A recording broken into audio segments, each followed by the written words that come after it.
ಯಾವುದು ಅಳಿಸೋಗ್ಬೇಕಾಗಿತ್ತು ಅದನ್ನ ನಾವು ಮರು ಪ್ರತಿಷ್ಠಾಪನೆ ಮಾಡ್ತಾ ಇದ್ದೀವಿ. ಬಹಳ ದುಃಖ ಆಗ್ತದೆ. ನಾನು ಅಂತರ್ಜಾತಿ ವಿವಾಹ ಮಾಡ್ಕೊಂಡಿದ್ದೇನೆ. ನನ್ನ ಸಂಬಂಧ ಅಂದ್ರೆ ಮಾನವ ಸಂಬಂಧ ಜಾತಿ ಅಂತ. ಈಗ ನಾನು ಏನಂತ ಕೊಡ್ಲಿ?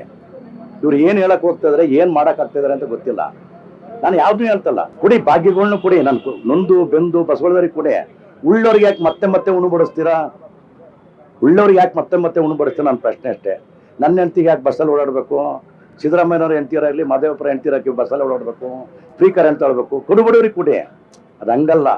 ಇದು ಎಂತಂದ್ರೆ ಇಷ್ಟು ಕೀಳು ಮಟ್ಟದ ರಾಜಕಾರಣ ನನ್ನ ಇತಿಹಾಸದಲ್ಲಿ ನೋಡಿರಲಿಲ್ಲ. ಇಷ್ಟು ಕೀಳು ಮಟ್ಟದ್ದು. ತುಂಬ ದುಃಖ ಆಗುತ್ತೆ. ಈಗ ಯಾಕೆಂದ್ರೆ ಇವರು ಅಂದರೆ ಬತ್ತಿದ ಕೆರೆಗೆ ಒಂಥರ ಬಲೆ ಹಾಸುವಂಥ ಜನ ಇವರು. ಭಾಳ ದುಃಖ ಆಗ್ತದೆ. ಇವತ್ತು ಏನಂತಂದರೆ ನಾನು ಭಾಳಷ್ಟು ನೋಡ್ತಾ ಇದ್ದೀನಿ. ನೊಂದು ಬೆಂದು ಬಸವಳಿದ ಕಡು ಬಡವರ ಕಣ್ಣೀರಲ್ಲಿ ಜಲಕ್ರೀಡೆ ಆಡ್ತಾವ್ರೆ, ರತಿ ಕ್ರೀಡೆ ಆಡ್ತಾರೆ. ಕಾಲ ಹಿಂಗೇರಲ್ಲ, ಮತ್ತೆ ಮರುಕಳಿಸ್ತದೆ.